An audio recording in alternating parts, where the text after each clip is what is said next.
patriote ou un candidat issu de la société civile, avec qui nous estimons qu'il est utile, intéressant, efficace de mener le combat électoral ensemble et pour ensuite faire progresser nos idées au-delà du seul cercle du Front National ou du Rassemblement Bleu Marine.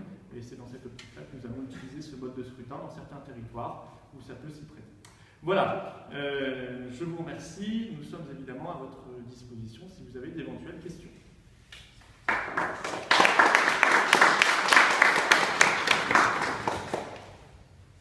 Combien de candidats pour le moment pour les départementales en Seine-Saint-Denis? On a rempli 50% de nos tandems, qui ont été désignés par la fédération, qui n'ont pas été encore investis puisqu'ils passeront prochainement en commission d'investiture, mais on a 50% de nos tandems.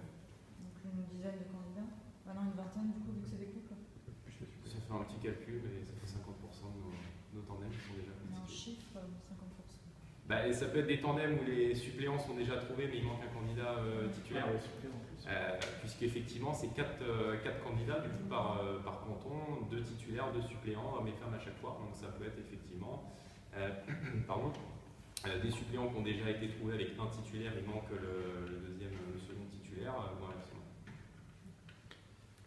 Qu'est-ce que vous êtes fixé comme objectif pour ces départementales en Seine-Saint-Denis? L'objectif que j'ai souhaité fixer au niveau de la fédération et que le national souhaite fixer à l'échelle du pays, c'est d'être présent bien sûr partout, sur tout le département, d'accéder à des seconds tours dans la plupart des cantons où nous serons présents. Vous avez un objectif chiffré sur le second tour justement? Non, on n'a pas d'objectif chiffré, c'est assez compliqué à déterminer. Après, je pense que nous arriverons en tête dans plusieurs cantons. Si on s'appuie sur le résultat des élections européennes, je maintiens que nous arriverons certainement en tête au premier tour dans certains cantons.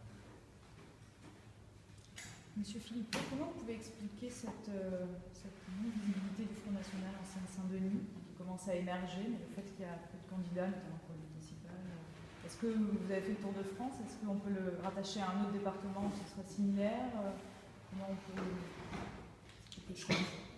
Je crois qu'il y a un phénomène général d'ancrage du Front National partout. C'est-à-dire que sur l'ensemble des territoires maintenant, on trouve assez facilement des candidats, des responsables locaux. Et c'est vrai que alors, il y a des départements où c'était plus ancien, où l'ancrage est plus ancien, plus traditionnel, plus facile. Il y a des départements où ça paraît plus nouveau.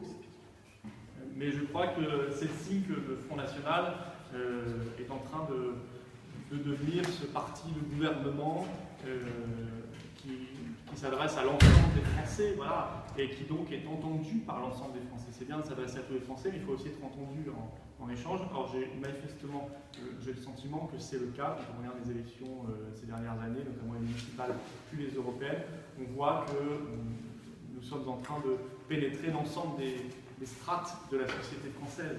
C'est le parti qui a changé, c'est pas vraiment le département de sa population.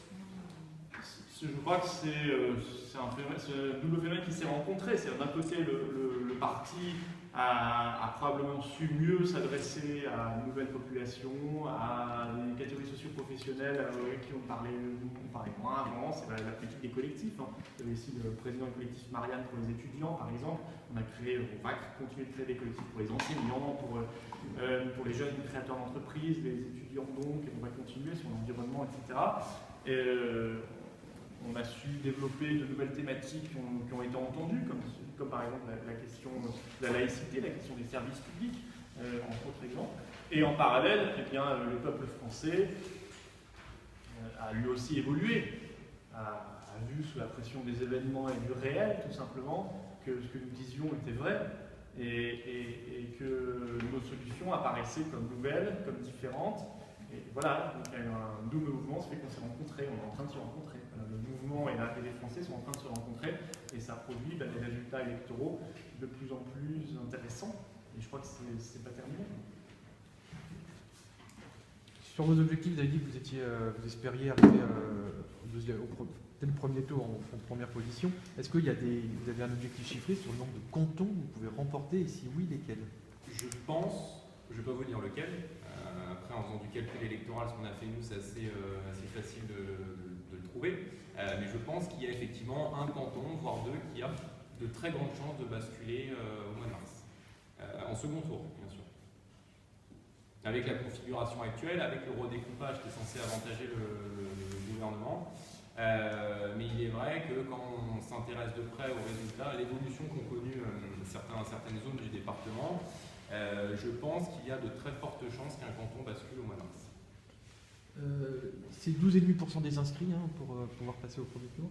Est-ce que pour une élection où il y a assez peu de participation malgré tout, est-ce que pour vous c'est plutôt une bonne chose ou c'est plutôt ça complique Bah, c'est 12,5 ou bien les deux premiers s'il n'y a pas de. Voilà. C'est un mode de scrutin qu'on connaît, c'est le même que législatif. Donc, oui, mais généralement il y a plus de participation législative qu'au cantonal.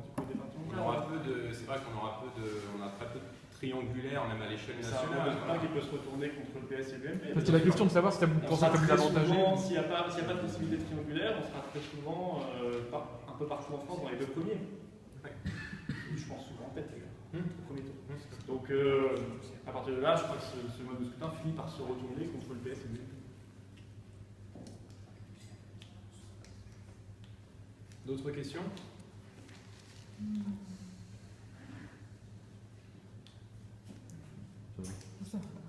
Ça va? Juste, si on quitte un peu les départementales ou... C'est vous qui posez la question. D'accord, non, voilà, je voulais juste avoir l'avis de M. Philippot sur le cas de ce jeune élu de Noisy-le-Grand qui s'est converti récemment à la religion musulmane, voir votre impression, votre sentiment. Si oui, qu'il se soit converti à telle ou telle religion, ça c'est pas ça le regarde et c'est pas une affaire du parti. Ça, il peut faire souvent ce qu'il veut. Vous savez qu'on défend la laïcité. Donc ça, c'est pas un problème. Ce qui nous a interpellés et ce qui nous a amené, ce qui a amené la fédération ici à prendre la décision de le suspendre pour qu'il puisse s'expliquer, qu'on puisse faire la transparence sur cette affaire-là, voir ce qu'il en est exactement, c'est que il a manifestement eu un comportement prosélyte dans l'enceinte du parti. Bon, alors là, on quitte, si vous voulez, le domaine de la conviction personnelle et de la foi. Là, on est dans le prosélytisme affiché, et un parti politique n'est absolument pas le lieu pour cela. Si on est pour la laïcité en France, on est aussi pour la laïcité au sein du Front National. Voilà, mais on va y voir, il y a une vidéo, je sais, qui a été envoyée, donc là, il va déjà vous repasser ce qu'il devait faire, puisqu'on n'a pas utilisé les fichiers du Front National pour envoyer des vidéos religieuses, quelle que soit la religion d'ailleurs. On va regarder ça tranquillement. Je crois qu'il y a une commission des conflits qui se réunira au niveau national pour que chacun puisse s'exprimer, qu'on puisse démêler le vrai du faux, parce que pour l'instant, je n'ai pas de vision extrêmement claire, moi, en ce qui me concerne sur cette affaire-là. Mais s'il est avéré qu'il y a eu effectivement du prosélytisme au sein du Front National, alors on en tirera les conséquences logiques. Est-ce qu'il y a une exclusion? Pour l'instant, c'est une suspension temporaire, mais ça peut être... S'il y a du prosélytisme religieux au sein du Front National, oui, ce serait une exclusion. Est-ce qu'il est prévu que ce soit candidat au cantonal? Pour l'instant, il est prévu. suspendu.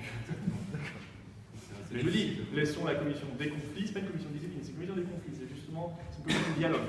Donc on voit ce qui s'est passé réellement. Elle doit se réunir quand? Fin novembre. Commission nationale, ce ne sera pas au niveau départemental? C'est une commission qui est prévue dans nos statuts par les instances nationales du parti. Qui se réunit régulièrement, qui est ce genre de cas où on peut faire.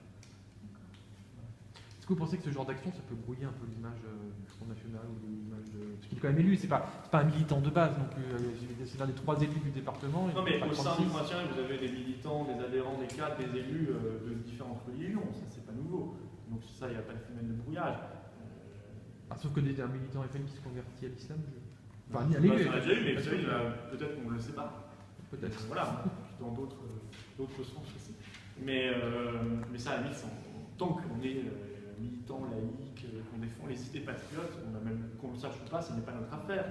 Certains ne font pas parler, d'autres pas, ça c'est leur affaire personnelle.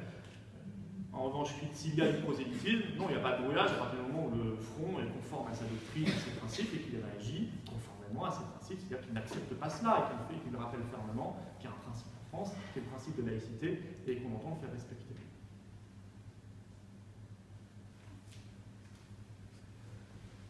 C'est tout pour les questions? Oui. Très bien.